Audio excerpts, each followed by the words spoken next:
If compliance is really about revenue opportunity, how should executives be thinking differently starting now? And how should they be thinking about CMMC compliance as a revenue opportunity up against everything else on their roadmap that isn't compliance related? Yeah. So look, this is as much a compliance question as is probably more of a strategy question, right? Firms have a ton of stuff to do, right? Like you're trying to win the next contract, you're trying to fix your operations, you're trying to do all of these different things, right? And you've got to balance, where does compliance sit?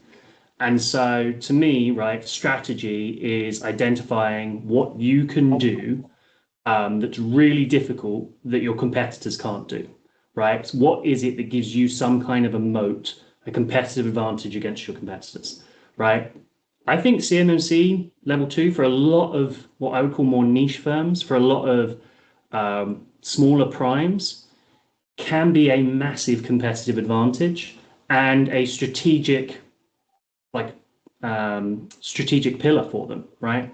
So I'll give you an example, right?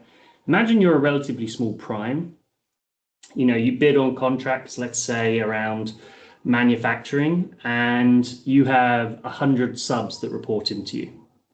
You're pretty certain that the contracts you want to bid on are going to have level 2. If you are able to take your supply chain, make it so that it's fully level 2 from the end of 2026, so that when 2027 starts, you're able to say my entire supply chain is level 2. When those contracts come out, you're going to be able to say something that I bet 99.9% of the firms out there bidding for things are not able to do. You're going to have a big strategic advantage because you've done something that's really hard, right?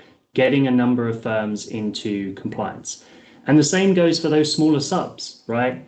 You are going to see primes, as in my previous example, who take this approach. And so if you're out there talking to them and saying you're level 2, you're going to stand out. It's going to be a strategic advantage. But at the end of the day, I can't say how a business should weigh it because it's a strategic question for that business. I think the firms that do this are going to win more business because it's hard and your competitors aren't going to want to do it either. But at the end of the day, it's a question for each individual firm and where they want to place their bets. So it's a strategic assessment as to how much revenue opportunity this will unlock. CMMC level 2 certification, very similar to FedRAMP authorization in the software space. How much does it put you on a pedestal up against competitors, create that moat that you talked about, differentiate yourself in the space, and get you to a place where you are the only option for people to do business?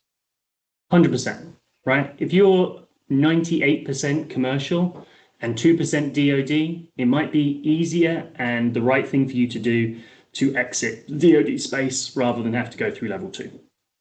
All right, that might just be the situation you're in. That's okay, right?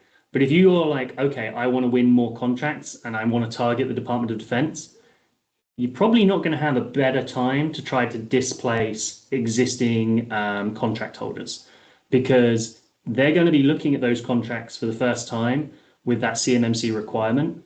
We're seeing, I think, 24% of new RFPs from the DoD in March come out have some kind of CMMC language.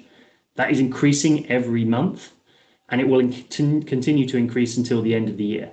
And so those firms that are, wanting to take advantage of it and get more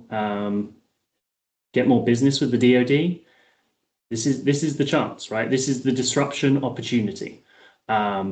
Those don't come along very often, and it's really easy for someone who already has a contract to re-win it on the recompete. So this is a huge opportunity, but it is a strategic question for firms about whether they want to take advantage of it or whether they want to prioritize something else.